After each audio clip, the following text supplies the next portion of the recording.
Benvenuti al Giro del Mondo in 80 giorni, a cura di Radio Nostra, ogni martedì sera in diretta streaming dalle ore 21. Allacciatevi le cinture. Si parte. Buon ascolto.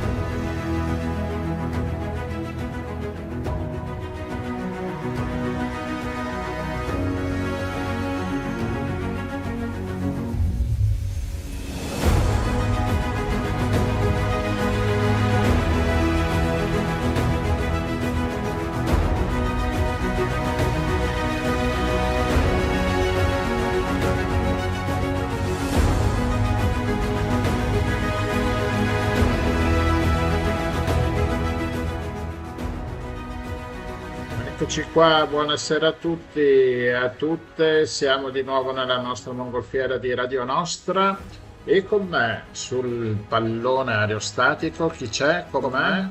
Rossella, ciao Rossella. Una a caso.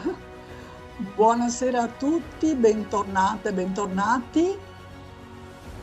Allora, volevo far notare ai distratti come me la raffinatezza delle locandine di quest'anno. Dei manifestini? Sì, ci sei? Abbiamo perso Rossella. Va bene, Rossella non c'è, è caduta giù dalla mongolfiera, adesso vedo se riesco a recuperarla con la cima. Allora, ascoltiamoci il primo brano, che questa sera è dedicato tutto a Lina Chiusso, con Forget Domani.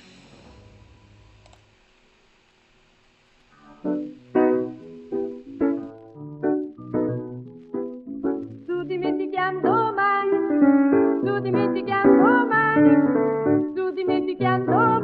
perché forse non verrà.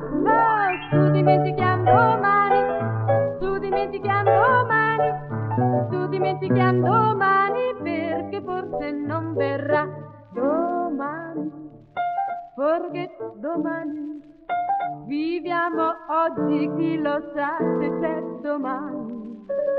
Amore, non ci pensare, la vita è tremenda se a vivere lo può.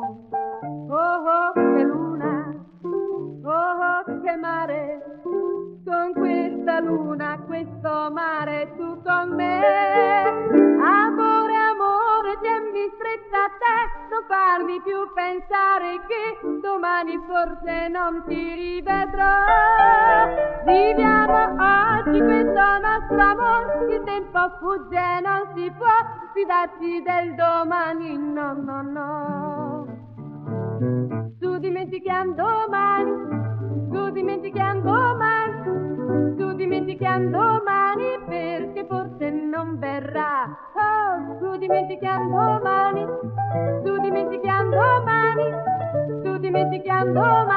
perché forse non verrà.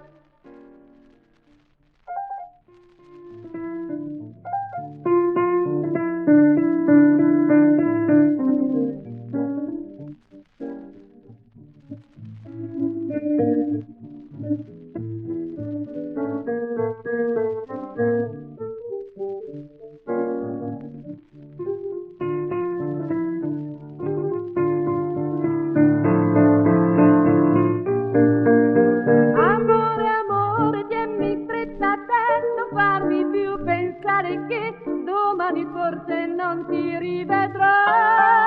Viviamo oggi questo nostro amore, il tempo fugge, non si può fidarsi del domani, no, no, no. Tu dimenticando domani, perché forse non verrà. Oh, tu dimenticando domani, perché forse non verrà.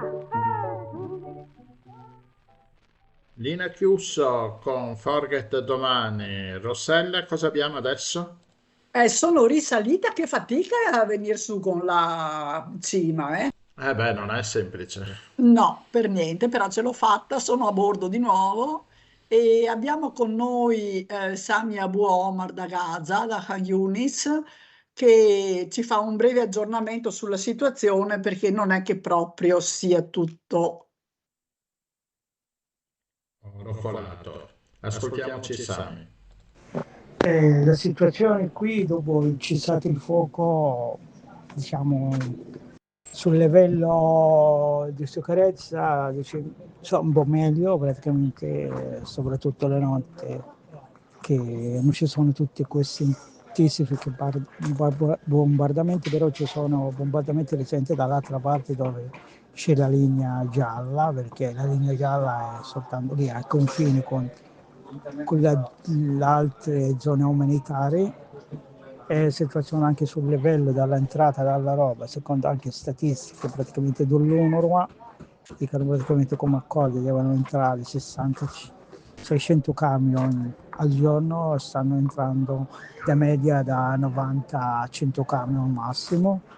Poi la situazione sanitaria è ancora terribile, la situazione sanitaria, perché finora non stanno entrando nei medici come erano accordi, entravano pochissimo, un camion al giorno, delle giorni non si entrano, tutto quanto. Poi sulle scuole, le scuole sono tutte, per ottobre sono tutte distrutte, bombardate totalmente.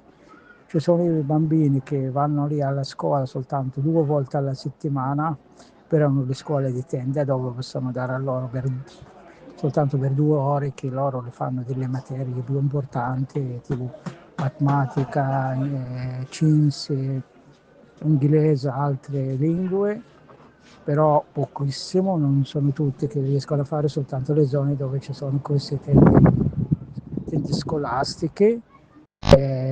Poi anche le università sono chiuse perché sono state distrutte tutte le università, e ora delle università hanno ricominciato a sistemare anche delle tende per ricominciare l'anno scolastico con quello che si può fare.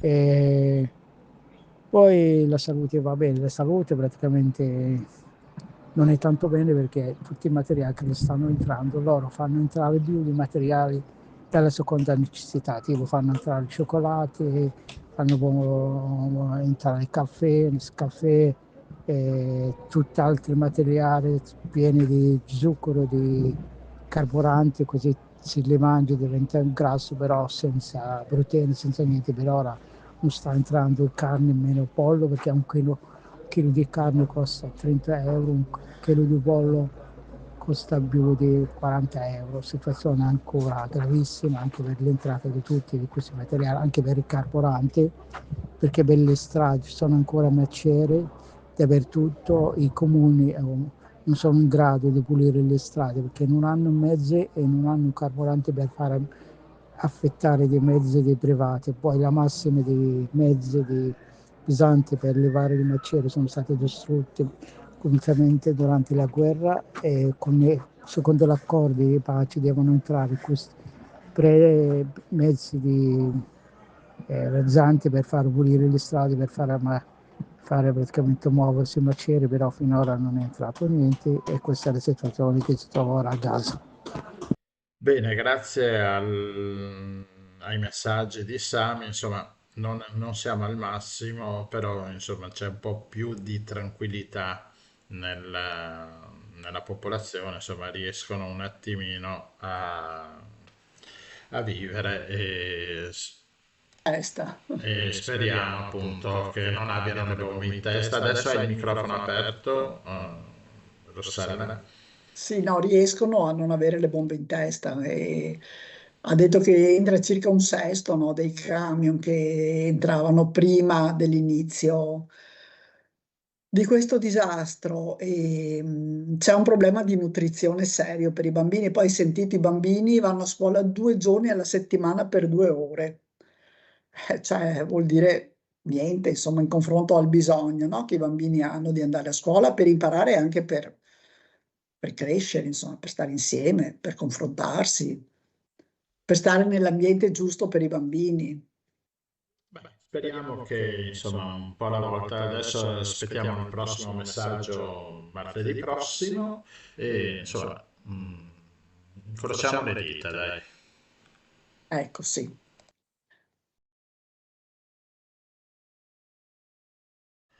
Eccoci qua con la nostra mongolfiera. Dove andiamo, Rossella? Beh, non andiamo tanto distante, un tiro di schioppo qua in linea d'aria è abbastanza vicino.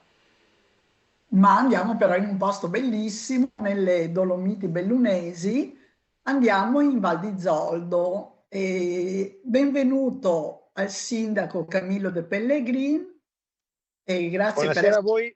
qui. Buonasera, sindaco. Ecco. Buonasera. Allora, sindaco, partiamo un po' dall'inizio. Sono posti molto belli, ma che un tempo erano anche molto poveri, no? E quindi Sì, hanno... come molte altre zone del Bellunese, del Veneto, erano e del periodi difficili. Veneto. Erano periodi, non solo Veneto in realtà, ma erano periodi difficili e la gente naturalmente è migrata nei paesi del Sud America in particolare. Si tenga poi conto che la dinamica storica che ha determinato questo esodo a volte non viene raccontata del tutto in maniera corretta, ma vorrei anche approfittare dell'occasione per spiegarla. Cosa accadeva? In Sud America, in particolare in Brasile, erano anni nei quali venne abolita la schiavitù e questo comportò anche per loro la necessità, la ricerca fortissima di personale. Quindi iniziò da parte appunto di quei paesi la necessità di recuperare quindi manodopera e quindi in Europa, in Italia in particolare, che attraversava momenti difficili, si cercava quindi personale e si faceva proprio promozione.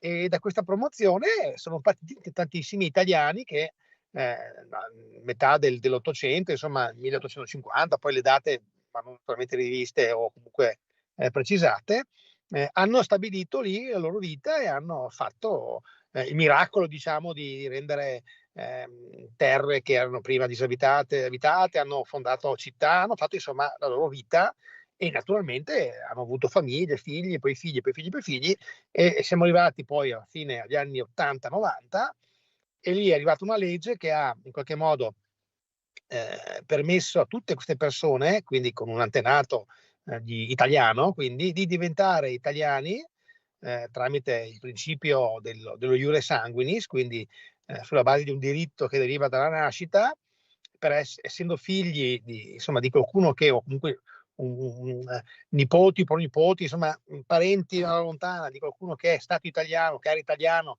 e non ha rinunciato alla cittadinanza nel frattempo prima di morire, di acquisire quindi la cittadinanza italiana. E questo ha determinato il boom delle richieste attraverso la via consolare, che oggi è diciamo una via ormai perduta, nel senso che ci sono... In effetti il problema adesso sta arrivando adesso, no? Con le richieste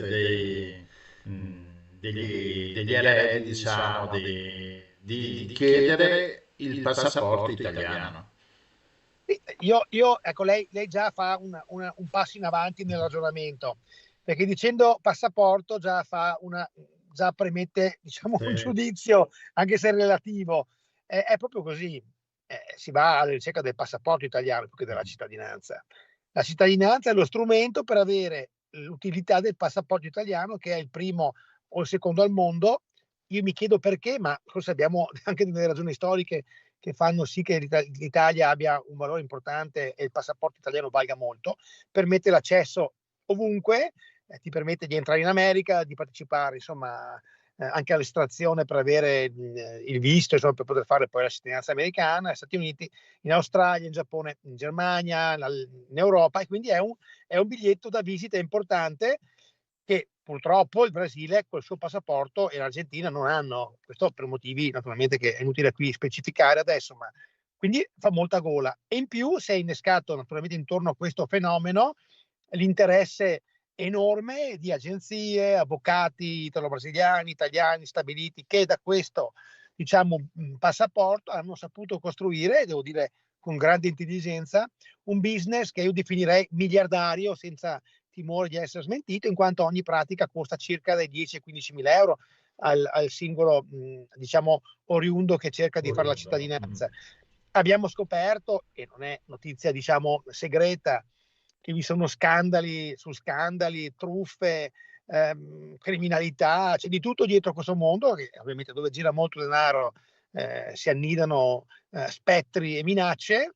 E questo cosa può determinare nel medio-lungo periodo? Una stima non fatta da me naturalmente, ma da dati Istat e comunque da studi, che dice che noi potremmo di qui ai prossimi 20-30 anni avere 70 milioni di italiani con la cittadinanza italiana che non risiedono in Italia, dei quali credo l'85-90% non ha mai messo un piede in Italia.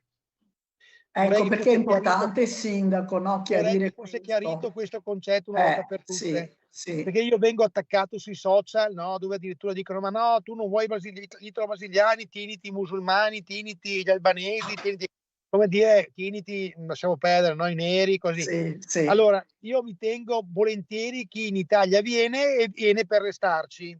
Perché E dà un l'Italia contributo alla società. L'Italia ha bisogno necessario, estremo, di persone che vengono qui a lavorare e a vivere, a fare i figli, a stabilizzarsi. Bianchi, neri, verdi, non mi interessa.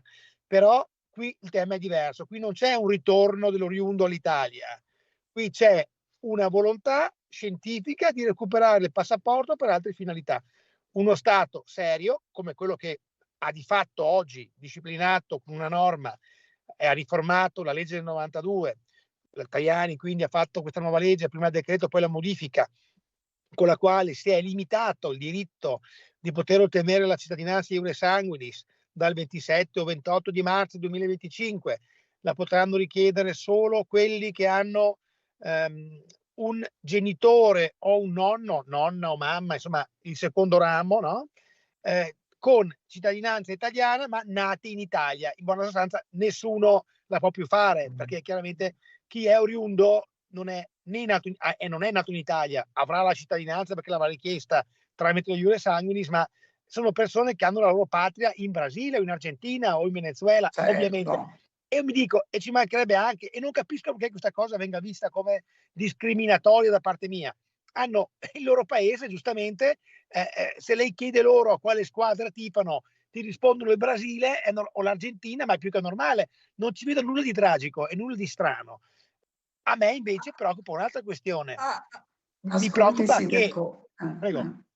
No, quindi volevo così riassumere. Se questi chiedono la cittadinanza italiana, avranno un passaporto di peso, vuol dire un passaporto per cui si può viaggiare in tutta Europa senza nessun problema, in tantissimi altri paesi anche senza chiedere il visto, in molti, oppure chiedendo quei visti molto facili che si ottengono online. Hanno diritto al voto anche? Certo, ma poi esatto, è per quello che dico, entriamo poi nella materia. La cittadinanza non è soltanto, diciamo, il collegamento tra la persona e la nazione, no? Quindi dici, sono cittadino di quel paese. Cioè la cittadinanza dà anche diritti oltre che doveri.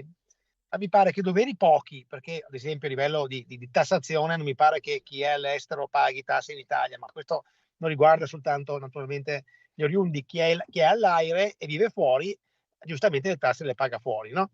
Ma dico, il diritto di votare che si esercita in quel modo che oggi definisco scellerato, di una votazione che abbiamo visto essere inficiata da scandali su scandali, no? È comunque un aspetto che mi preoccupa non poco, in quanto, primo, vuol dire che queste persone, essendo molto numerose, avranno un potere politico, perché possano in qualche modo determinare e orientare, ovviamente. E secondo, c'è un aspetto particolare che vorrei evidenziare. Oggi abbiamo le circoscrizioni estere, che sono un'altra cosa che secondo me andrebbe abolita subito, che non ha alcun senso.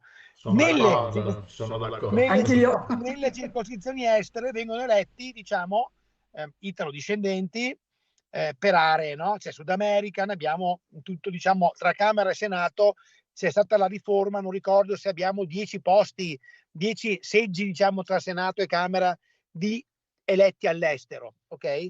Quindi tutti i milioni di cittadini italiani che risiedono all'estero, quindi iscritti all'AIRE per intenderci, quelli votano tutti solo per eleggere 10 persone. Quindi che siano 5 milioni, che siano 80 milioni, 70 milioni, non cambia nulla, sempre 10 eleggono.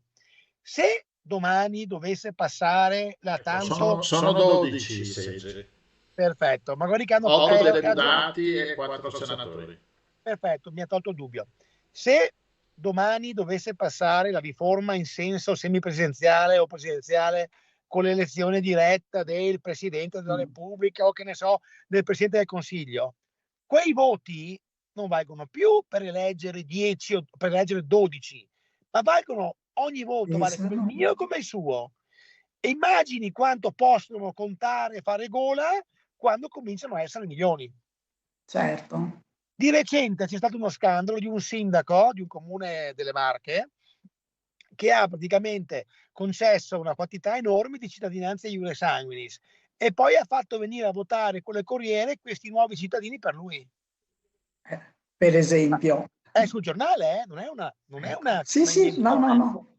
Basta aprire internet, per fortuna c'è internet che dà risposte immediate. Allora, io continuo a dire, è molto vile e disonesto e intellettualmente scorretto voler far cadere su di me o comunque su chi la pensa come me una mancanza di sensibilità rispetto alla storia di queste persone, ok? Giocare su questa sensibilità per voler in realtà nascondere quello che c'è sotto, che è il marciume. Allora, noi dobbiamo dire e ricordare chi è andato via, avere rispetto per chi ha le origini italiane, per carità, dare a queste persone che volessero tornare in Italia un lascia passare o una forma di visto che agevoli il loro rientro in Italia, ma sotto una condizione ben specifica, che la cittadinanza arriva dopo che tu qui sei stato, perché la cittadinanza non ha nulla a che vedere con il ricordo sentimentale di un avo che era italiano, che è comunque italiano perché ha ancora la cittadinanza. Sgomberiamo il campo da queste imbecillità. Allora, la sensibilità è una questione, la parte giuridica è un'altra. Quindi cittadinanza ha a che fare col diritto, con i doveri, con i diritti. L'affetto, la sensibilità è una cosa diversa. Ascolti, Sindaco, un'altra questione ancora, sempre in tema di diritti, è il diritto eventualmente alle cure mediche, giusto? Ma guardi, io conosco diverse persone e me ne hanno anche riferite di altre che hanno utilizzato lo strumento del venire in Italia con la cittadinanza per ottenere operazioni che probabilmente, però in questo caso le sembrerà strano, più dagli Stati Uniti, dove probabilmente non mi sembra strano, conoscendo la situazione. capisce? Quindi voglio dire, poi intendo dire, poi abbiamo anche avuto notizie di scandali legati alle pensioni. Ecco. Abbiamo chiamato anche dall'INPS persone per dirmi, chi è in pensione naturalmente, che lui voleva denunciare il fatto che quando lavorava aveva visto, ad esempio sulle pensioni agricole, delle cose strane e lui era sempre, diciamo, non capiva come funzionasse il sistema di questi soldi che finivano, insomma, in Sud America, mi pare che fosse il Messico il tema, la provenienza di queste dichiarazioni, ma al netto degli episodi singoli che non fanno sistema, qui noi dobbiamo riflettere solo su una questione. Il numero di cittadini italiani iure sanguinis, quindi di origine italiana, oriundi che non vivono in Italia, sta crescendo in maniera esponenziale.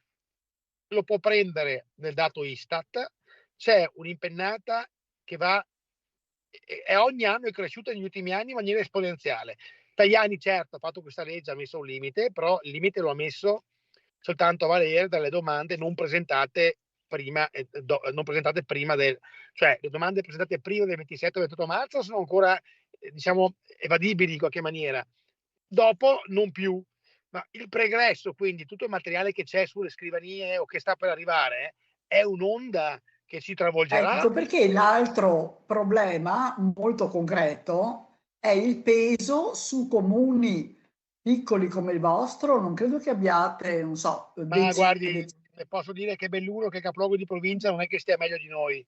Nemmeno Longarone è un comune più grosso, che al di là del fatto che non lo dica, non sta affatto bene. Chi ha volontà di dire sa che più o meno in tutti i comuni del Veneto c'è una situazione più forte, rispetto magari in alcuni più forti, in altri meno, ma c'è un forte disagio. Quello che mi sorprende e mi infastidisce molto è che lo Stato, diciamo, adesso qui non ne faccio una questione politica, ne faccio una questione oggettiva, lo Stato ha riconosciuto ai giudici, che vengono naturalmente invasi anche loro da richieste iure sanguinis, perché diventa un po' complicato spiegare in così poco tempo come funziona, ma io cerco di renderglielo semplice. Per ottenere la cittadinanza iure sanguinis abbiamo 3 vie. La prima è quella consolare, cioè in Brasile o in Argentina, che ormai non la fa più nessuno perché le code durano 10 anni. Poi c'è la via, quella dei comuni, presso i municipi, quindi uno viene qui da solo con l'agenzia e fa la cittadinanza, prende la residenza e quant'altro. E poi c'è la terza via, che è quella che ha aperto il mondo, che è quella giudiziale. Prima era Roma, adesso ogni singolo tribunale di corte d'appello è competente a gestire le pratiche di riconoscimento della cittadinanza iure sanguinis. Vuol dire che un brasiliano, argentino, insomma un oriundo, nemmeno alzando il culo, scusi l'espressione, dalla sedia di casa, manda le carte a un avvocato, l'avvocato inoltre la pratica, il giudice emette una sentenza e noi siamo quindi, tra virgolette, costretti a evadere le pratiche. Cosa vuol dire? Vuol dire che 2/3 del traffico processuale del Tribunale di Corte d'Appello di Venezia, 2/3 è dedicato a fare a fare cittadinanza le iure. cittadinanze. A queste pratiche. Vuol dire che però lo Stato ha riconosciuto a questi giudici il peso e ha attribuito 22 nuovi giudici che da remoto sono stati incaricati di evadere pratiche. Cosa vuol dire? Vuol dire che automaticamente, nemmeno facendo un'udienza, ma del tutto in via cartolare, ci piomberanno addosso ancora più pratiche di riconoscimento o trascrizione, perché se prima erano in 20 giudici, adesso sono in 42. E voi Allora, non avete però 22 impiegati in più, giusto? io non ho un impiegato in più, ha capito? Quindi mi pare sempre il solito discorso che lo Stato è debole con i forti, in questo caso con i giudici, e forte con i deboli, in questo caso i comuni. Allora, Che sono i comuni. quello che io chiedo, e chiedo con voce alta all'ANCI in particolare, che dovrebbe rappresentarci, e in qualche modo Rapicavoli si è speso anche, che è il direttore di ANCI, si è speso anche lui con articoli di dichiarazione anche oggi rispetto al tema. Però voglio dire, se non ci mettiamo insieme tutti noi sindaci, non scendiamo in piazza, 580, quelli che siamo in Veneto, parliamo del Veneto, ma potremmo parlare anche di tutta Italia, io temo che da questa situazione non usciremo con le gambe intere, perché bene la legge Tajani, benissimo, però attenzione, perché la volontà di questi studi legali, di questi diciamo amanti delle origini, ma in realtà amanti della moneta, che hanno creato un business intorno a questo, stanno cercando di smantellare la legge Tajani come convertita, diciamo, a giugno-luglio, che ha messo il limite. E come la vogliono smantellare? Presentando uno o più ricorsi alla Corte Costituzionale per far dichiarare illegittima la legge, in particolare poggiando la leva, quindi facendo leva, diciamo, su un principio che il nostro ordinamento prevede, che è quello della irretroattività. Quindi una legge può disciplinare solo per il futuro e di conseguenza è come dire no, la legge Tajani va bene perché si applicherà dai nati dal 27 marzo 2025, ma tutti quelli che sono nati prima hanno già il diritto e tu non glielo puoi togliere. Quindi vuol dire che ci cucchiamo 70 milioni di oriundi.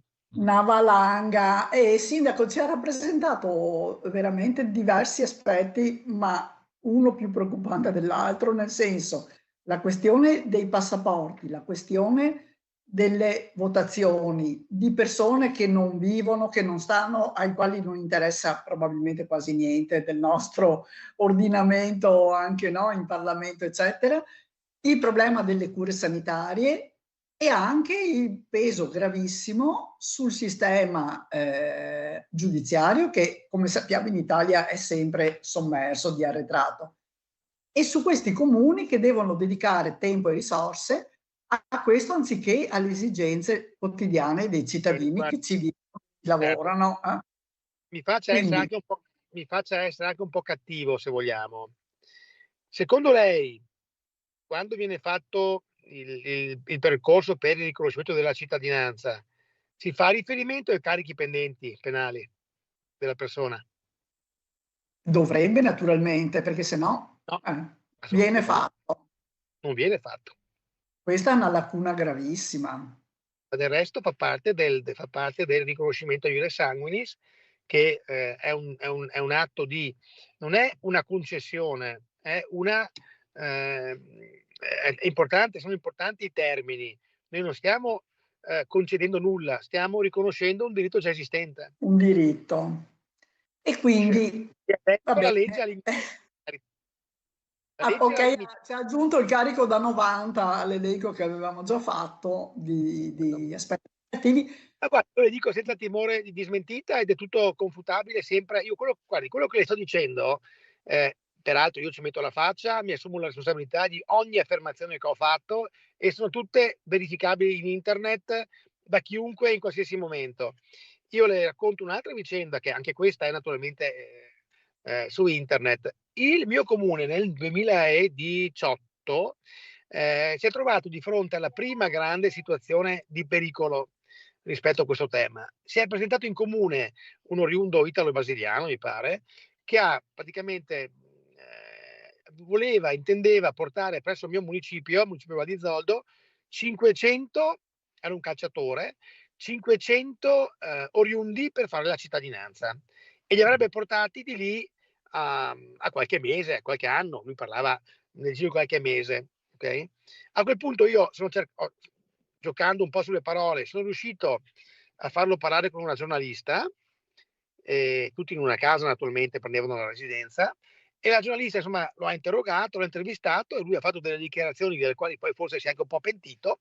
Fatto sta che poi non l'abbiamo più visto, e abbiamo saputo poi qualche anno dopo che era indagato per traffico di droga e armi, e aveva anche avuto problemi con la in Svizzera rispetto al calcio Lugano, mi pare. Sì, Una e quindi personcina. sì, è tutto, basta andare su internet. Basta andare su internet. Sindaco, grazie, ci ha aperto veramente un mondo, perché già gli italiani all'estero. L'ultima provocazione, io chiedo solo onestà intellettuale, e la chiederei anche a tutte quelle associazioni che coltivano i rapporti affettivi con questi paesi, bellunesi del mondo, trevisani del mondo, che abbiano uno scatto di dignità, dico io, dove nel sostenere le difficoltà dei comuni, perché ricordiamoci che noi siamo delle istituzioni e rappresentiamo anche i bellunesi del mondo, perché in quelle associazioni fanno parte anche cittadini che risiedono nei nostri comuni. Quindi nel coltivare questi interessi, che diciamocelo chiaramente, a loro hanno contribuito molto nel far arrivare qui, nel creare questa onda, no? Perché hanno sviluppato rapporti, hanno hanno aperto la porta a questo fenomeno. Allora, che comincino un po' a dire che è ora di chiuderla, o che è meglio cominciare a analizzare il fenomeno e avere il coraggio di dire a volte anche qualcosa a sostegno delle tesi dei comuni. Trovo purtroppo che ci sia molto silenzio. Anzi, c'è oggi una situazione paradossale, che è quella che mi fa, diciamo, un po' diventare, non so, se mi sembra di essere un po' matto, che qui a Belluno in particolare si sta cercando di superare, ovviare al problema della mancanza di manodopera, andando a reperire personale in Sud America, in particolare in Brasile. Mi riferisco quindi cercare quindi di assumere persone, ma il tema qui è queste persone non vengono in Italia a lavorare perché non hanno nessun interesse a farlo, e quelle poche che vengono, lo sappiamo da altre realtà regionali, sono venute, hanno fatto quello che dovevano fare, la cittadinanza, e se ne sono andati. Quindi cerchiamo Insomma, è un tema importante. Grazie Sindaco per avercelo rappresentato in tutti i suoi aspetti. Mi sembra, posso dire, uno più preoccupante dell'altro. E grazie anche per la chiarezza, insomma, delle sue parole, perché spesso i politici così tendono un po' a sgusciare, no? Quindi speriamo che la cosa venga così, trovi spazio anche sui giornali. Abbiamo visto che sta trovando spazio. Ci pare di capire che lei è giustamente molto attivo in questo senso. Ho ricevuto minacce di morte, vengo insultato costantemente, sono bersaglio di qualsiasi tipo di infamia. L'ultima è quella che io cosa avevo fatto, che si sono arrabbiato con i brasiliani perché mi hanno portato via la moglie, tipo robe assurde, no, ma lei deve leggere, vada su Facebook, vada per curiosità personale a vedere le decine di pagine tipo italianismo, noi italiani, vada a vedere i commenti, i post che mettono, le cose che dicono, siamo Vabbè, veramente alla follia. purtroppo sì, quello è lo sfogatoio anche di Sì, peggiori. veramente. Va bene. Bene. Sindaco, Grazie, va bene, sì. grazie. Casomai la chiameremo un'altra volta per parlare di gelato, va bene, che là in Val di Perfetto. Zoldo. Sono figlio di gelatieri, quindi sono es- informato anche su quello. Esatto, va bene. Grazie a voi. mille. Grazie mille, in bocca al lupo intanto, Buonasera. Salve. Arrivederci.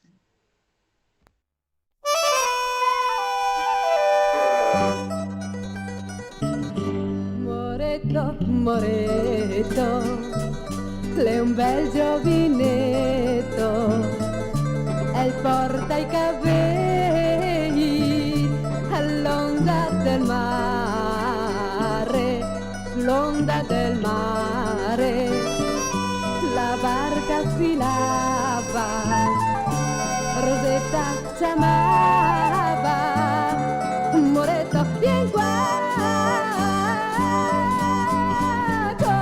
Ti credi che Moretto non te voglia bene? Cosa ti credi che Moretto te lasci? Non posso venire, che l'aria mi tiene, l'amor mi conviene, sposarti na na.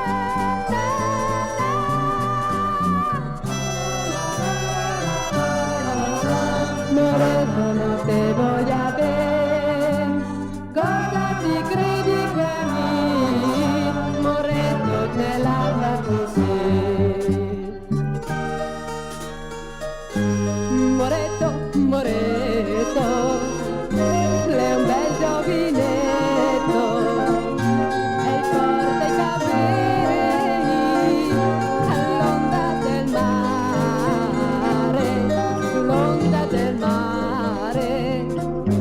la barca filava, Rosetta chiamava, Moretto, vieni qua, Moretto, vieni qua,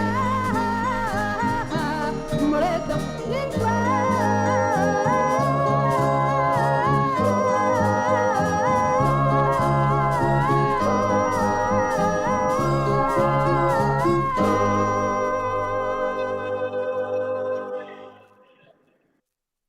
Eccoci tornati nuovamente e allora con la nostra mongolfiera andiamo con il nostro ospite che abbiamo già avuto la passata stagione. Con noi c'è il giornalista freelance, autore, organizzatore di concerti, chi ne ha più di me, che ne metta, Andrea Cegna. Ciao Andrea. Ciao, grazie per l'invito. Benvenuto a bordo. Grazie, sempre un piacere.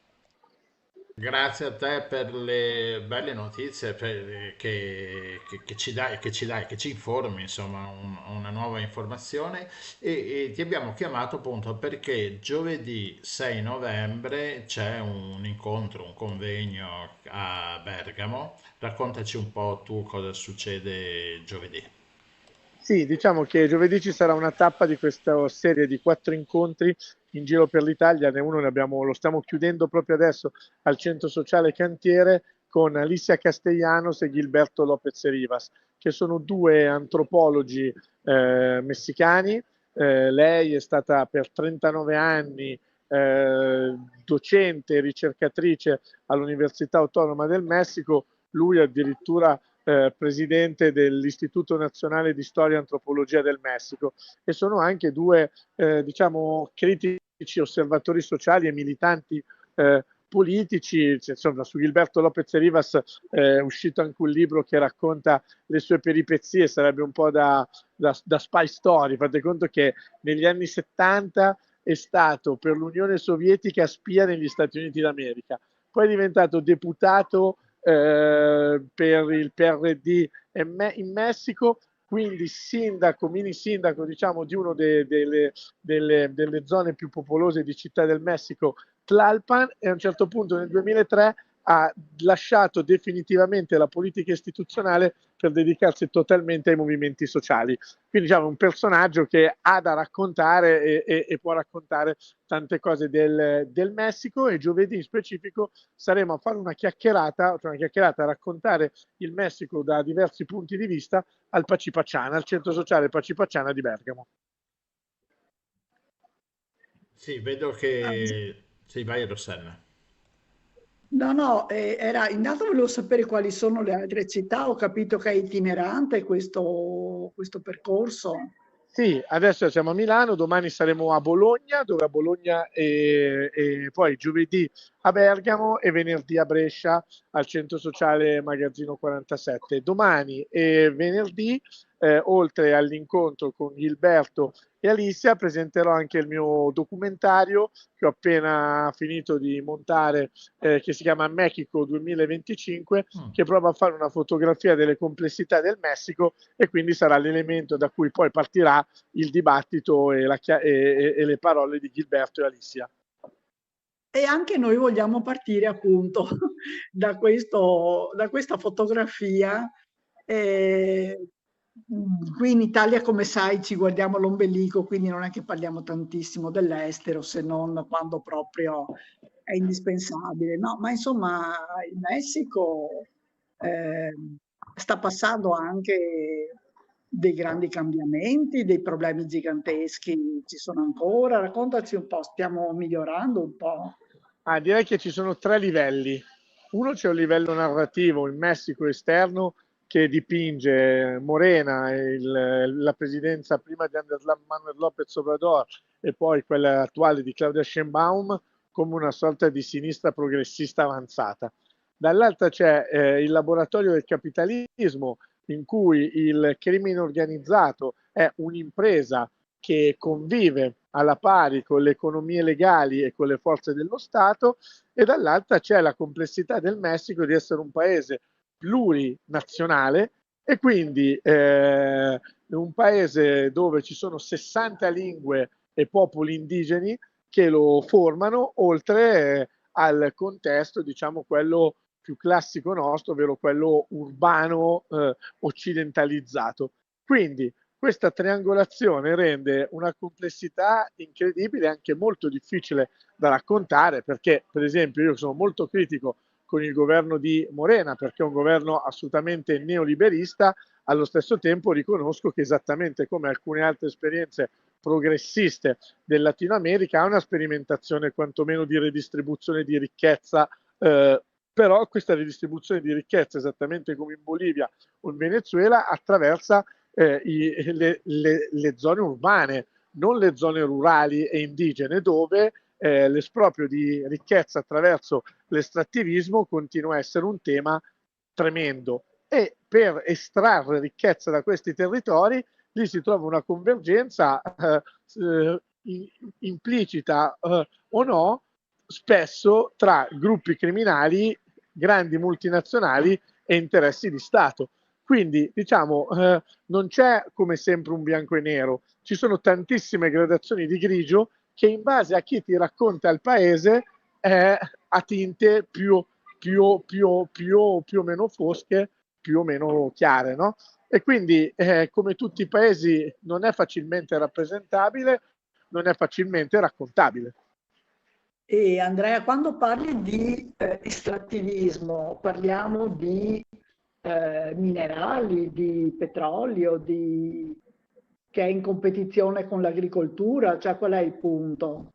I punti sono tanti. Per me l'estrattivismo è l'estrazione di ricchezza dalle forme di vita, quindi che possono essere i territori o le vite. Cioè la turistificazione, per esempio, è una forma di estrattivismo sulla vita e sui corpi delle persone. Quindi ci sono diversi livelli di estrattivismo. Quello che succede in Messico, che cos'è? Che per esempio attraverso le grandi opere e i grandi progetti infrastrutturali e estrattivi, che siano i gasdotti, le dighe, le miniere o i grandi progetti turistici, si privano i territori della propria identità e si favorisce uno sviluppismo di stampo chiaramente capitalista e neoliberista. E purtroppo temo che questo sia un problema abbastanza generalizzato, no? E, Assolutamente. e l'altro giorno leggevamo questo articolo così anche abbastanza pittoresco, insomma, per noi, di questo paesino in cui c'è ancora la tradizione per i morti di riesumare le scatole con le ossa dei morti e ripulirli. E questa è una cosa molto tradizionale. Purtroppo anche questo è diventato, Fischio sento che è solo arrivato. Scusa, sono in Non un so. posto dove sta fischiando qualcosa in Ah. maniera... adesso stanno cercando di risolvere. Sì, sì, è un fischio che rientra nel microfono, mi Ah, spiace. ok. Ok, è stato risolto. Oh. Ci siamo. Bene, grazie. No, e leggevamo che anche questa è diventata un'attrazione turistica, per cui addirittura i turisti pagano, non so, $2, $1, per pulire le ossa dei morti. Cioè non si salva niente e purtroppo questo però, insomma, sembra un tema abbastanza generale in giro per il mondo.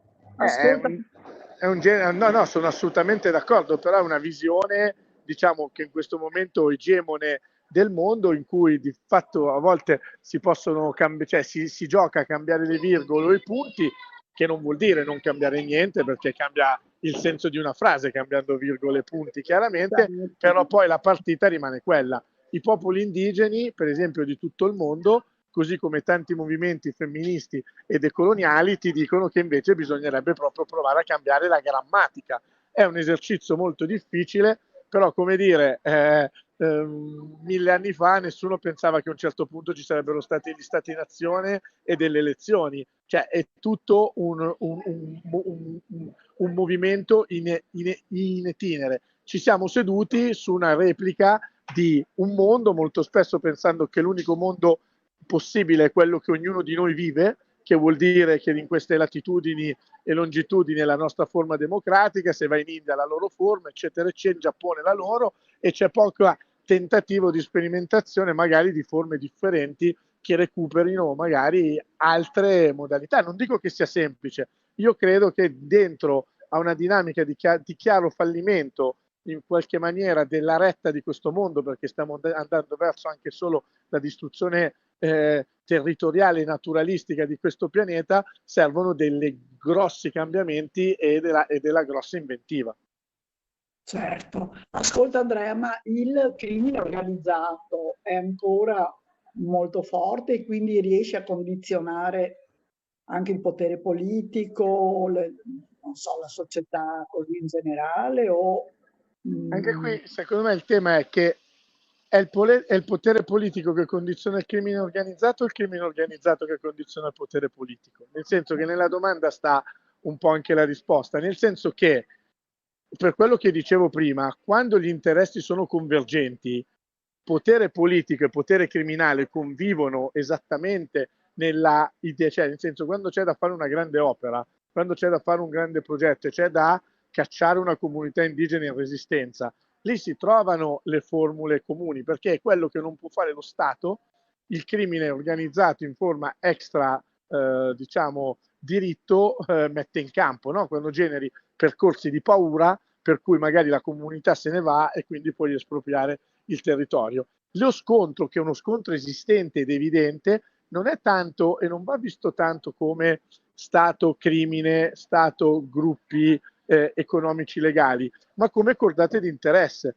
che a volte sono parte solo della criminalità, così come sono parte solo dello Stato. La verità qual è? Che in questo gioco, che è un gioco drammatico, sono stati rafforzati moltissimo i gruppi armati del crimine organizzato. Pensate che il 5 marzo c'è stato uno scontro a fuoco tra la Guardia Nazionale e gruppi criminali nel cosiddetto Rancho della Morte, il Rancho Izaguirre, a un'oretta di strada da Guadalajara, dove le madre buscadoras pensavano di trovare resti dei loro figli, e così è stato. E quando c'è stato questo scontro a fuoco, i gruppi del crimine organizzato sono stati trovati in possesso di armi a uso esclusivo dell'esercito. Quindi lì la partita è chi gli ha date queste armi? Sì. Mi E sembra che non quindi sia neanche la prima volta, no?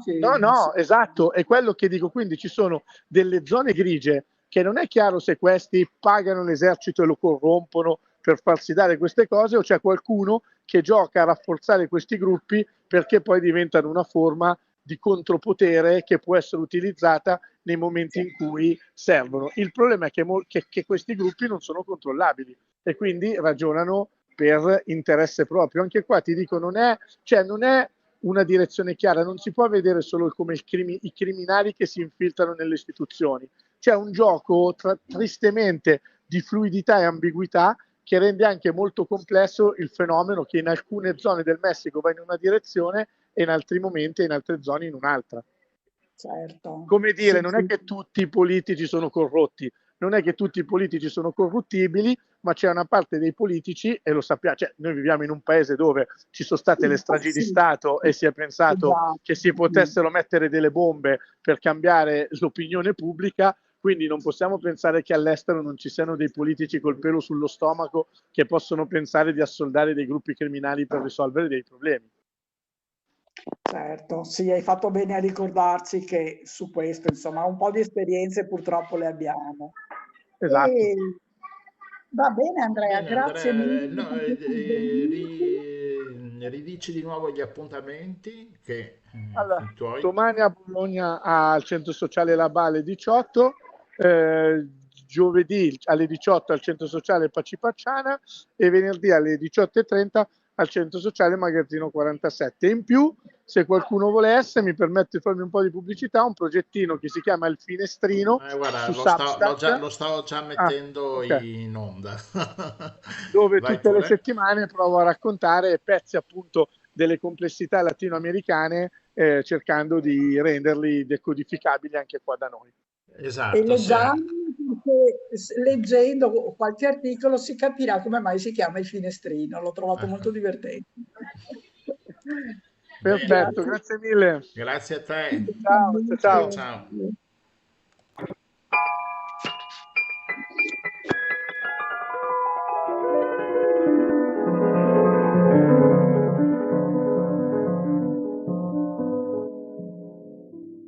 Se tu non fossi qui, se tu non fossi qui, povera me, sarei una cosa morta, una candela spenta, una donna inutile.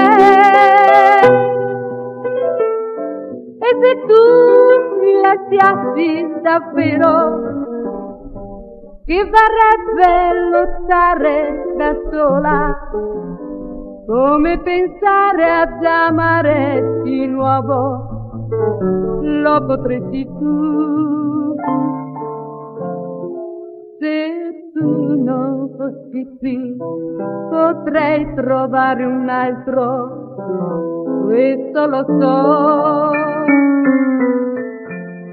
Sarebbe un triste cambio e so che dal dolore dovrei nascondermi.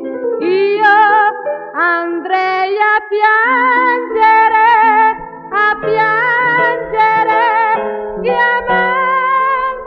chiamandoti. Se tu non fossi qui accanto a me, con me.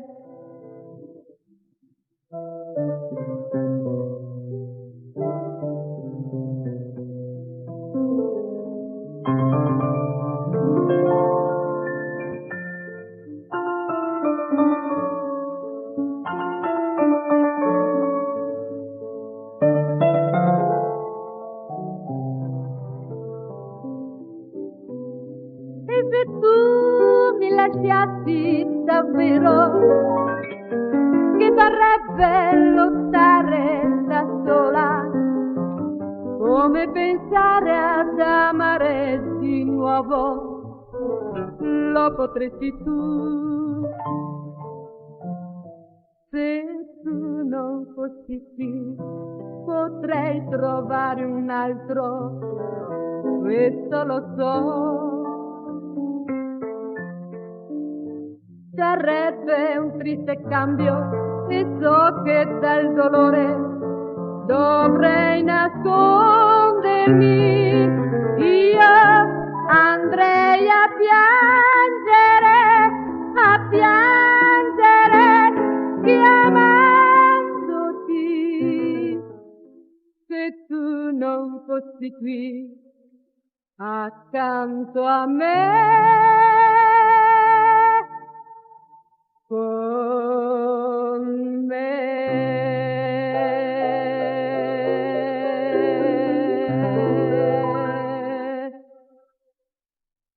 Eccoci qua nuovamente con la nostra mongolfiera. Ora andiamo in Friuli. Dove andiamo, Rossella? Andiamo a Udine, dove troviamo Tiziano Fiorenza. Benvenuto Tiziano. Grazie per l'invito, grazie mille. Ciao Che è Tiziano. una Buongiorno guida Gianluigi. naturalistica e l'abbiamo chiamato perché abbiamo visto un libro e anche abbiamo poi visto dei racconti suoi molto avvincenti su un animale di cui molti probabilmente ignorano l'esistenza o quasi, Che sarebbe? che sarebbe Che animale? Il gatto selvatico Ah. europeo. Ecco, Scusa, dovevamo andare a Vicenza, allora, non a Udine. Vicenza è il gatto vicentino, però il gatto domestico probabilmente, anche se il gatto selvatico in passato veniva cacciato anche per essere mangiato, tra le altre cose. Il gatto selvatico, appunto, come dice il nome, è un gatto selvatico, detto anche gatto dei boschi, che però è un parente non proprio stretto del nostro gatto domestico, è un animale diverso.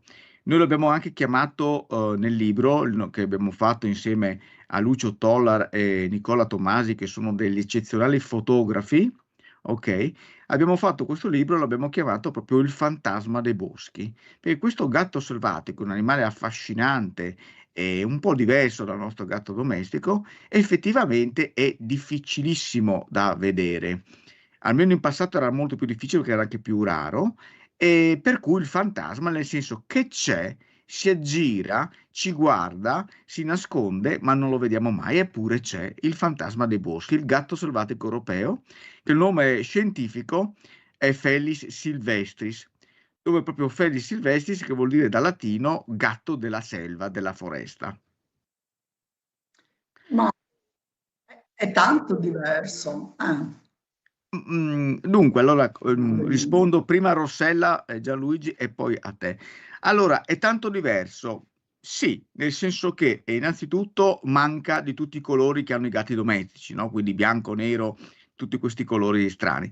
Poi è, diciamo, ha una testa più grande, ma soprattutto la coda a forma di clava, con anelli concentrici neri o molto scuri che non si toccano, ne sono un carattere abbastanza distintivo, no? Perché se noi pensiamo al gatto di casa, ha una coda, diciamo, più lunga che termina a punta, mentre il gatto selvatico ha una coda bella folta che si interrompe quasi come appunto quasi tagliata, no?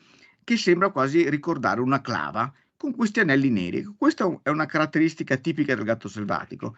Dopodiché, come peso, siamo lì, nel senso che il gatto selvatico e il gatto domestico hanno più o meno la stessa massa, ma siccome il gatto selvatico ha un intestino anche più piccolo, è molto più muscoloso, quindi ci appare più grande rispetto, sensibilmente più grande rispetto a un gatto domestico. Poi ha questa testa proporzionalmente più grande rispetto al gatto domestico, questi grandi occhi gialli che insomma ci fanno ben capire, e anche in caso di fortuito incontro, che siamo di fronte ad un animale, diciamo, non al solito micio di casa, un qualcosa di diverso. E infatti proprio così abbiamo iniziato anche il nostro libro, dicendo: guardate, andate nel bosco, vedete questo animale con questi grandi occhi gialli che vi guarda, vi fissa, e con questa coda a forma di clava, molto probabilmente è un gatto selvatico. E poi il libro lo potete sfogliare sul bel sito di Tiglio Edizioni. E una parte del libro si può sfogliare, dopo bisogna prenderlo, comprarlo. Certo. Ecco, per rispondere a Gianluigi, dove si trova il gatto selvatico? Esatto. Ecco, è una storia, diciamo, possiamo dire a lieto fine, nel senso che questo animale era stato molto perseguitato nei decenni passati, era cacciabile fino agli anni 70 e nel nord-est Italia era addirittura praticamente estinto, sopravvivevano poche decine di esemplari nella zona del Carso, Triestino, Goriziano, in quelle zone là. Una volta protetto, e poi anche il fatto che, diciamo, sono state abbandonate le attività agro-silvopastorali montane e il bosco ha sostituito i vecchi pascoli, i vecchi prati, quindi si è ricostituito l'ambiente del gatto selvatico, la foresta e i boschi, piano piano, ma neanche tanto piano, il gatto selvatico ha cominciato a ricolonizzare tutta la parte, diciamo, pedemontana e prealpina del Friuli Venezia Giulia, ma adesso è ormai presente bene anche in Veneto, quindi in provincia di Belluno, di Treviso, di Vicenza e ormai anche a Verona, sta andando anche verso la provincia di Trento. Quindi diciamo, una cosa bella, un animale che abbiamo rischiato di perdere, che adesso sta diventando sempre più frequente nei nostri boschi. Tant'è che se l'abbiamo chiamato il fantasma dei boschi, cioè quindi un animale che difficilmente riusciamo a vedere, oggi forse dobbiamo un po' ridimensionare questo mistero, perché effettivamente ormai sono diventati in alcuni posti talmente frequenti e diciamo moderatamente confidenti che soprattutto in gennaio, quando la specie va in amore, i maschi sono, diciamo, spesso facilmente visibili, fotografabili, osservabili, perché sono, diciamo, un po' più distratti dal periodo degli amori.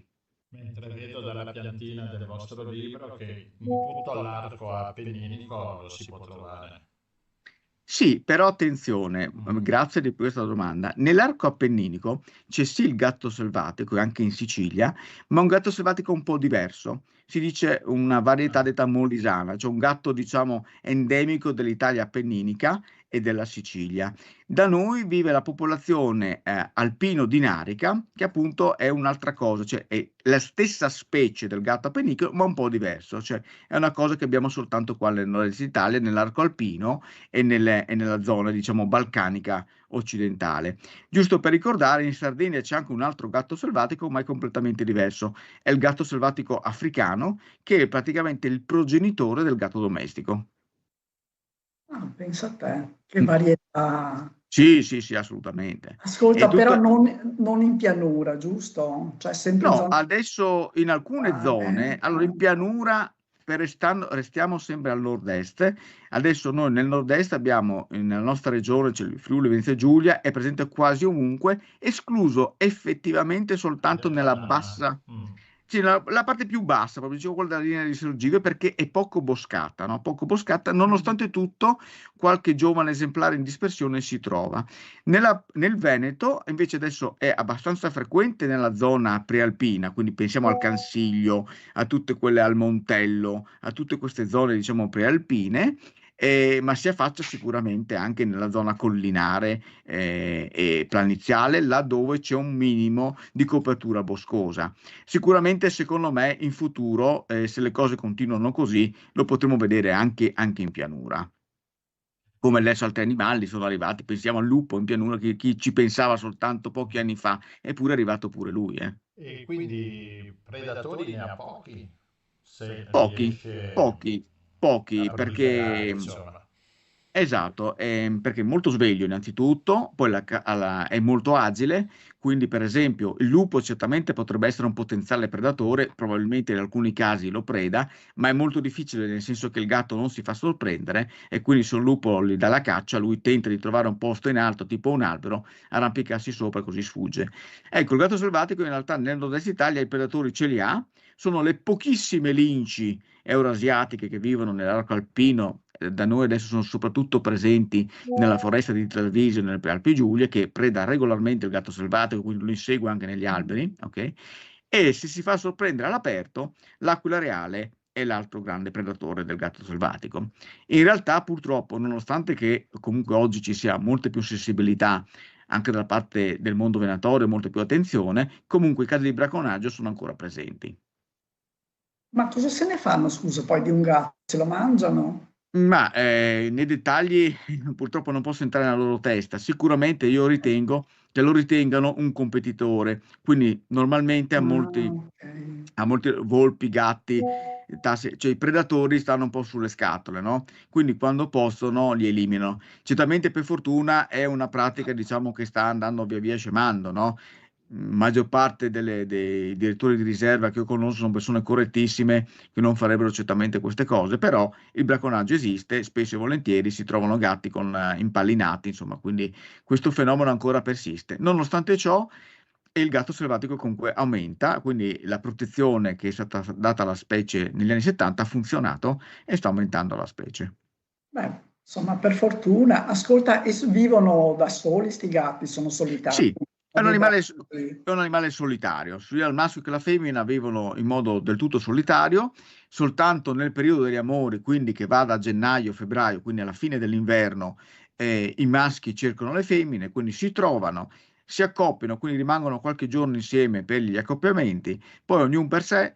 Il maschio continua a fare la vita da vagabondo nel suo territorio, in realtà, dove ha più femmine nel proprio territorio. La femmina invece da sola deve occuparsi della famigliola, che è composta normalmente da uno fino addirittura 5 piccoli o addirittura 6 piccoli.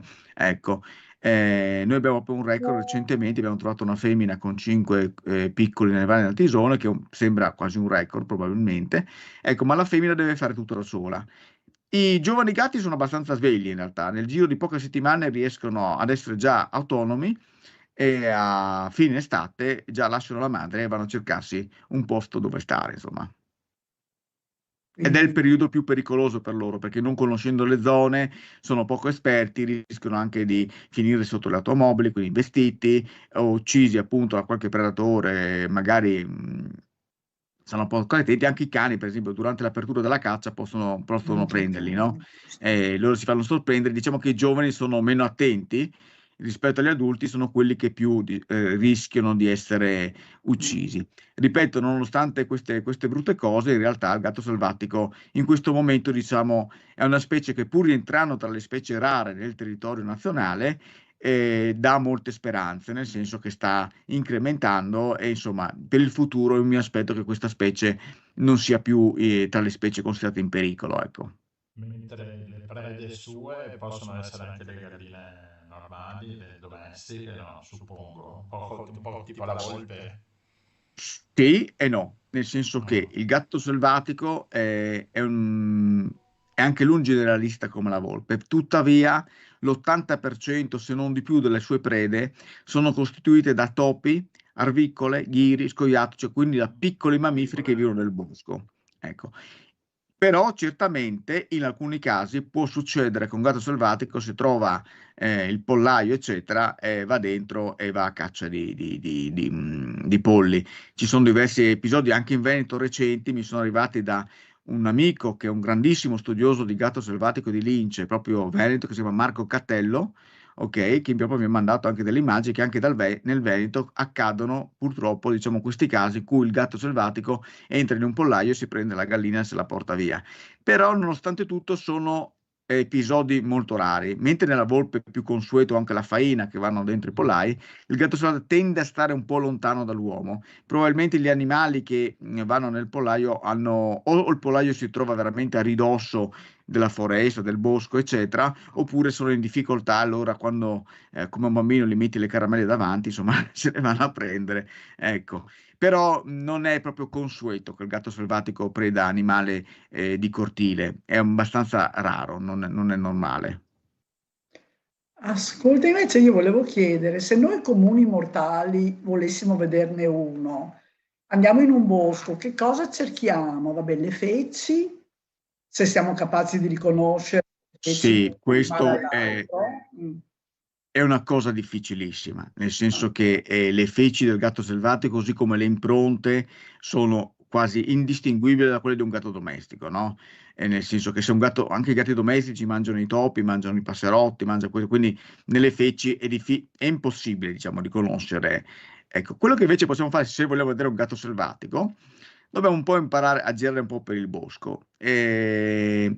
In gennaio è il periodo migliore perché i maschi emettono dei miagolii molto forti, quindi hanno un effetto sonoro forti, lo possiamo sentire, quindi possiamo anche prevedere dove può andare. Quindi se noi praticamente andiamo in una radura dove abbiamo sentito questi forti miagolii e dove lui è anche distratto perché si annusa gli odori, dove sta la femmina, dove sta il rivale per litigare, eccetera, eccetera, per cacciarlo via, questi sono i momenti in cui noi possiamo vederlo. Quindi io direi le radure del bosco delle zone prealpine verso da metà gennaio fino a tutto febbraio.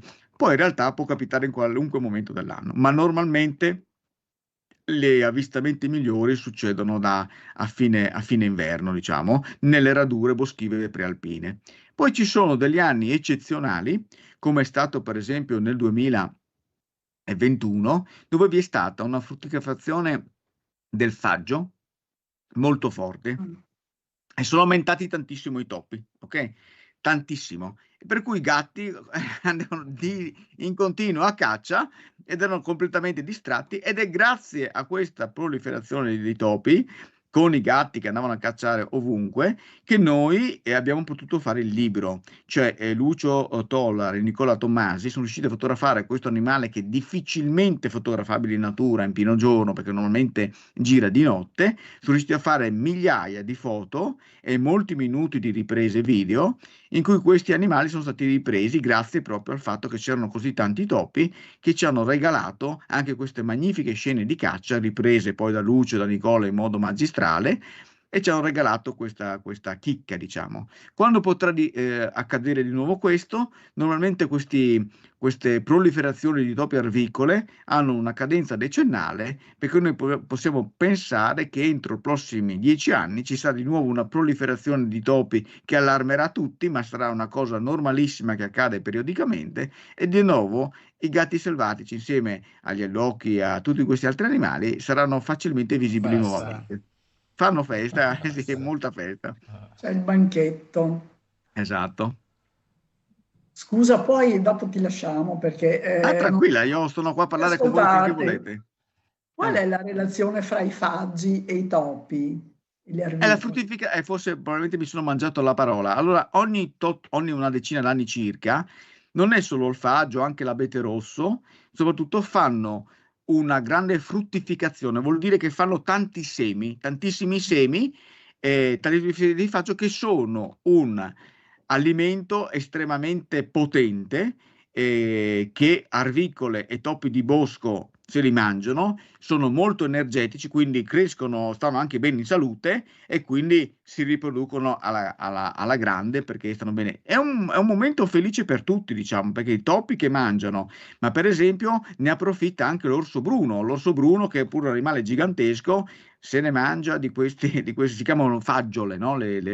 Questi frutti del faggio, se ne mangiano tantissimi e sono tutti contenti. Poi chiaramente i predatori ne approfittano e quindi è un momento, diciamo, di grande festa nel bosco, a parte le vittime che vengono mangiate, però diciamo, in realtà anche lì è una percentuale comunque, nonostante questa proliferazione di roditori, quelli che vengono mangiati comunque sono molto pochi rispetto a quelli che sono. Quindi in realtà i predatori cercano di fare il loro mestiere di predatore, però in realtà i topi si riproducono alla grande, quindi è una festa anche per loro. E poi c'è la catena alimentare, insomma. Brava, esattamente, che periodica. Purtroppo, sai cos'è, Rossella? Che spesso e volentieri noi non siamo abituati agli eventi ciclici, no? Cioè noi vogliamo avere tutto statico, per cui noi vogliamo avere gli animali che siano di stesso numero tutti gli anni, no? Quando c'è qualcosa che cambia, sembra che, oh Dio, chissà cosa è successo, quindi viene fuori, li hanno mollati, li hanno liberati. No, sono dei cicli naturali in cui le piante hanno questi cicli di fruttificazione e delle loro sementi. Conseguentemente aumentano le prede, conseguentemente aumentano i predatori. Quando, diciamo, tutta questa cosa finisce, perché a un certo punto finisce, no? E torna tutto, diciamo, come siamo abituati noi. Ci sono dei momenti in cui succedono queste cose, non c'è niente di strano, è la natura che fa il suo corso. Certo. E grazie, tra l'altro abbiamo foto, è un animale bellissimo, cioè sì. selvatica, non so come dire. Ma nel senso buono del termine, cioè, molto affascinante, sì. Sicuramente un animale molto affascinante, quegli occhi. Noi tra l'altro abbiamo preso anche proprio, se no, avete notato nella prima pagina, abbiamo preso proprio un tratto di una poesia di Baudelaire, proprio dedicata al gatto, no? Che parla di questi occhi magnetici, penetranti, che sanno veramente qualcosa di, con tutto rispetto per tutti gli esseri viventi, di superiore, no? Qualcosa di magnetico veramente. Sì, sì, sì. Allora, grazie mille Tiziano, con i tuoi consigli andremo a cercare di vedere questo. Intanto, se non affascinante. riusciamo e non riuscite a trovare il gatto, però potete trovare il fantasma dei boschi alla scoperta del misterioso gatto selvatico europeo e vi sfogliate questo bel libro con delle bellissime foto appunto di Nicola Tomasi e Lucio Tolar. Esattamente, bravissimi fotografi eccezionali. Esatto, ma veramente belle fotografie che abbiamo visto adesso un po' uno scorcio. Qui c'è il link per andare su Tiglio Edizioni, quindi buona visione.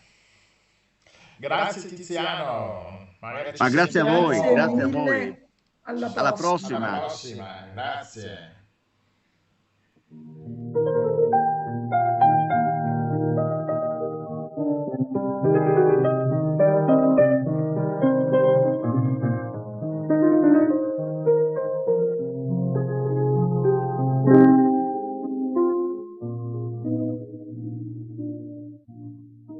Tu m'hai baciato l'altra sera,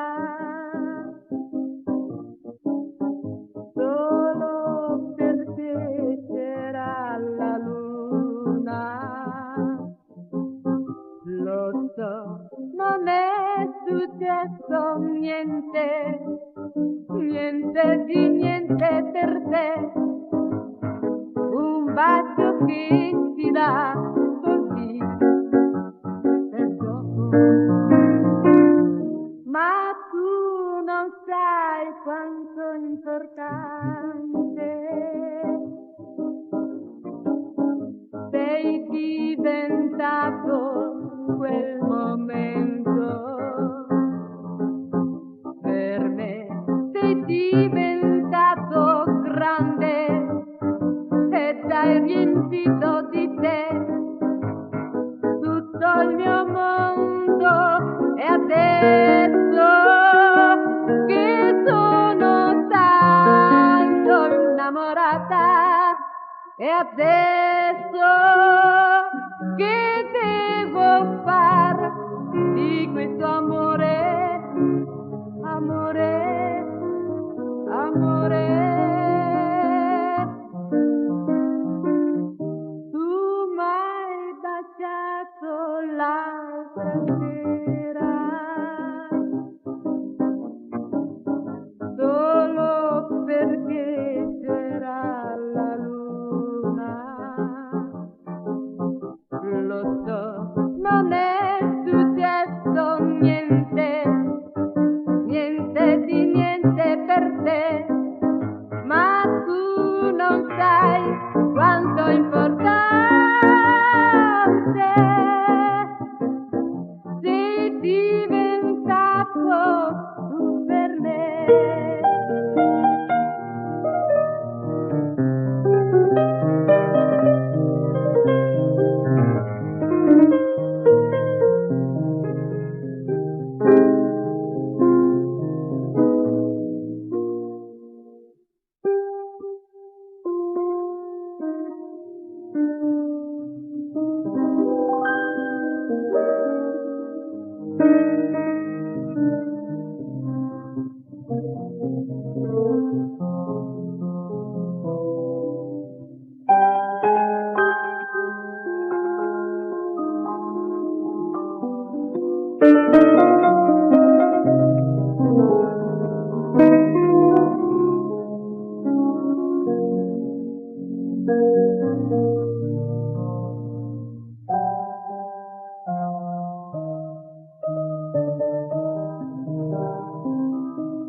ringraziato l'altra sera Lina Chiuso qui a Radio Nostra, il Giro del Mondo in 86 giorni, in 86 giorni, in 80 giorni. Ho aumentato i giorni, Rossella. Le manie di grandezza, manie di Sì, grandezza. perché noi viaggiamo di più del romanzo, noi siamo vita vera. E perché abbiamo sentito oggi tutti i brani di Lina Chiuso? Perché proprio l'altra sera abbiamo creato un nuovo spettacolo, una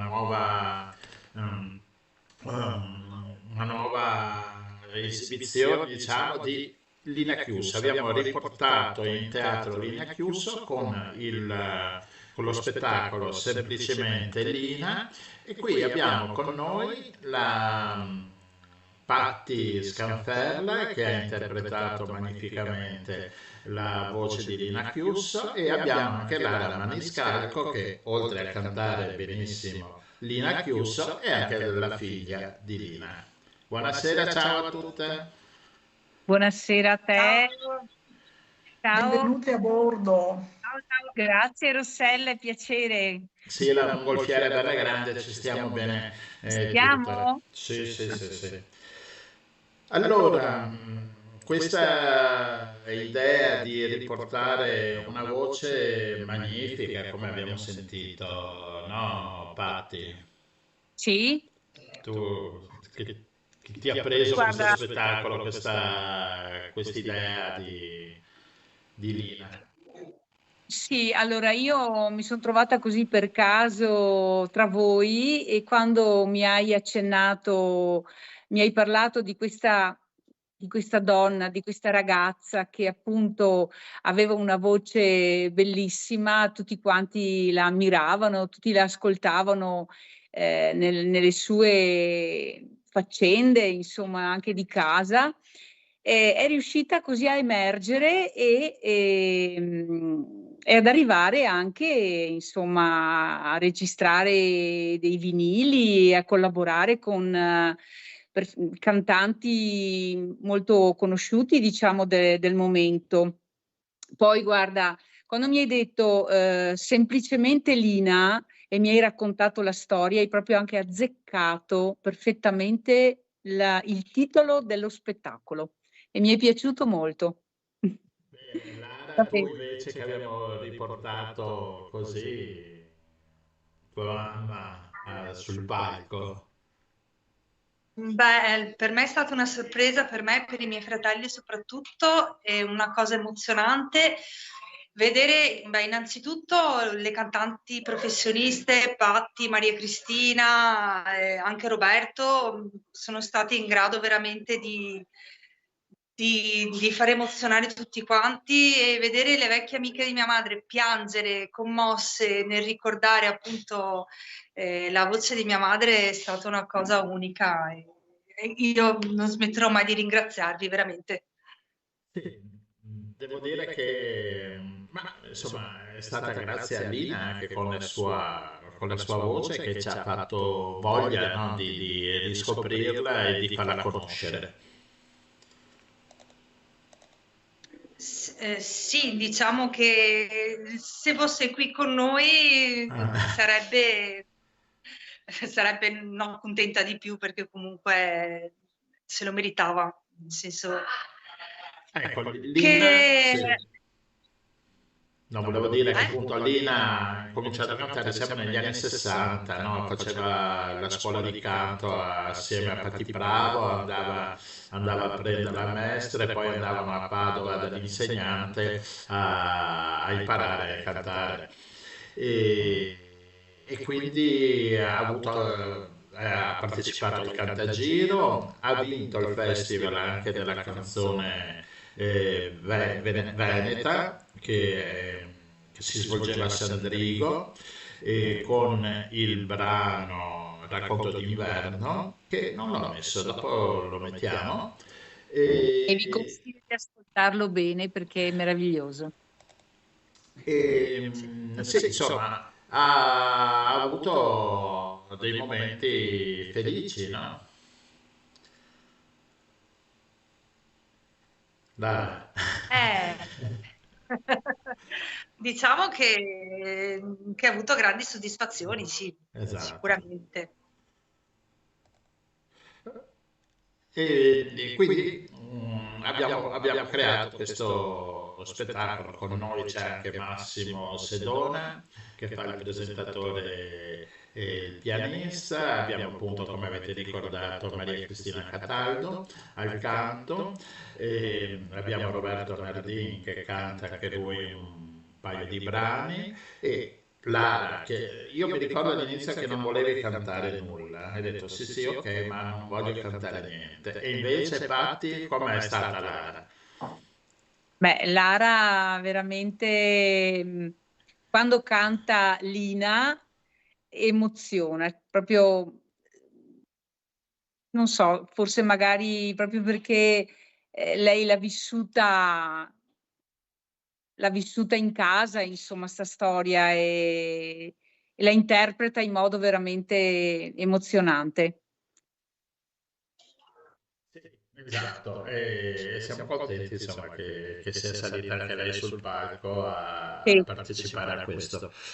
Ora noi lo vediamo anche questo spettacolo, no? Infatti, se qualcuno vuole provarlo, insomma, ci può chiamare e noi gli raccontiamo e vediamo di farlo portare un po' in giro.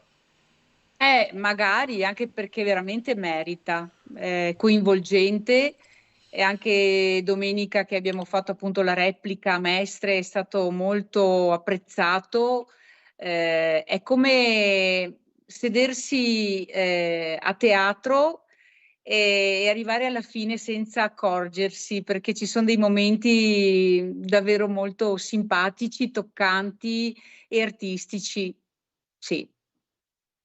Va bene, ascoltate, grazie mille per aver partecipato qui con noi nella nostra mongolfiera a parlare di Lina. Adesso faccio andare senza skate, niente ciasso, e niente, e ne riparleremo prossimamente.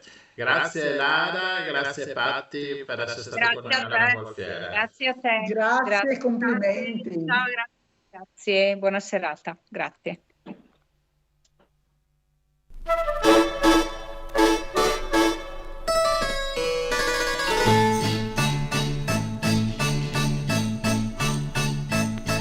Chi non ha la borsa grossa, troppi ciassi non può far.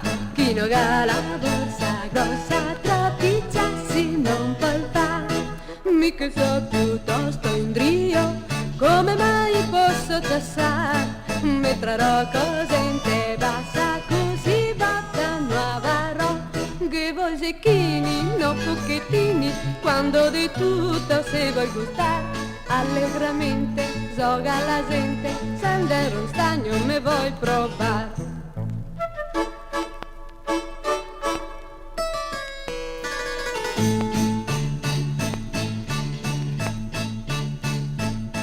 Chi non ha la borsa grossa, troppi ciassi non può far. Se ne andremo in compagnia a mare da qualche dì. Se vuoi fare le serenate, vuoi saper cosa che vuoi.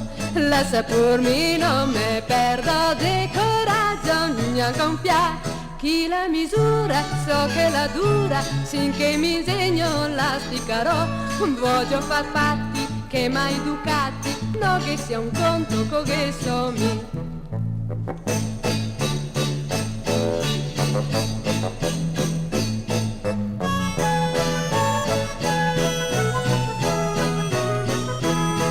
Chi non ha la borsa grossa, troppi ciassi non può far. Mica so piuttosto in brio, come mai posso già sa. Che se va in spesa senza contesa, risponde Beppo, starghe no pol. Vuoi tormi a spasso e far del ciasso, con pochi versi tutto lì sta.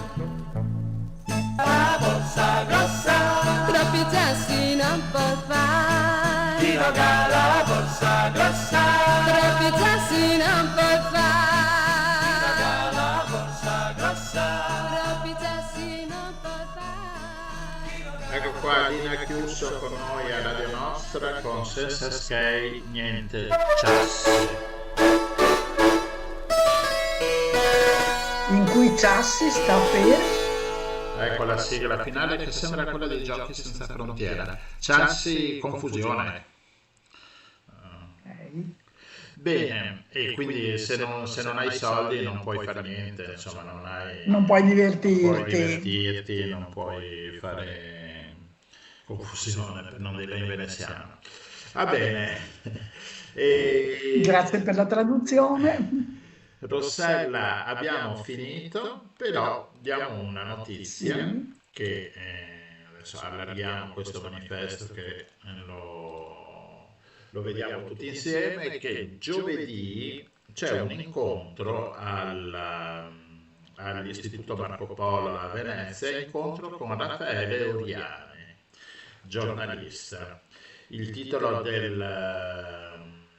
dell'incontro è Hassan e il genocidio. E questo appunto fatto al liceo artistico Marco Polo, dove c'è Alessandra Trentin che è l'ideatrice di questa giornata di incontri, giovedì 6 novembre dalle 10:20 alle 12:20, è riservato solo però agli studenti del Marco Polo. Vediamo che intervengono Hassan Selmi, giornalista, Marcella Brancaforte, illustratrice, Isabella Longo, podcaster. E quindi però siamo d'accordo che martedì prossimo Alessandra ci racconterà quello che è successo. Ah, che bello. Quindi, comunque sembra sapere che nelle scuole succedono queste cose così, di apertura verso il mondo, insomma. sì, esatto. Bene, Rossella, siamo andati un pochino lunghi con la nostra mongolfiera, il vento ci ha portato... fra un gatto e l'altro. Esatto, ci hanno portato... E un passaporto. Degli oriundi e via.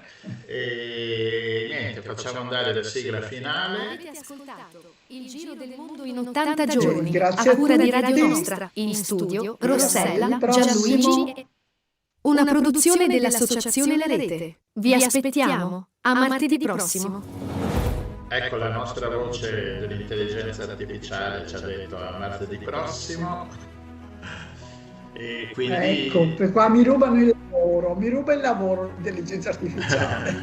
Vabbè, insomma, a volte è comoda per queste cose. Queste cose qua sì. Sì, esatto. Grazie mille. Allora martedì prossimo con altri ospiti abbiamo anche una chicca martedì, ascoltateci. Ciao a tutti. Ciao a tutti.